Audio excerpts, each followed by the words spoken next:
Bom dia, boa tarde, boa noite, gente. Olha aqui, o 10º dia dos alevinos do Acará. Olha o tamanho que tem já os alevinos aí. Daqui a pouco estão indo embora.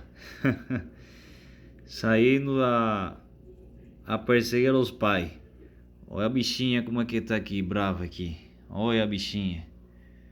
Olha a fêmea essa aí. É isso aí, gente.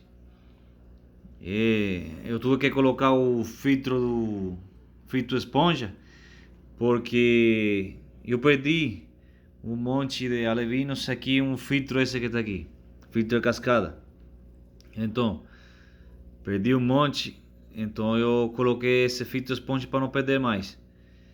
E aí, isso é o que estão ficando aí. Ainda tem bastante, gente. Abraço aí. Inscreva-se ao canal, viu, para ir o dia a dia. Abraço.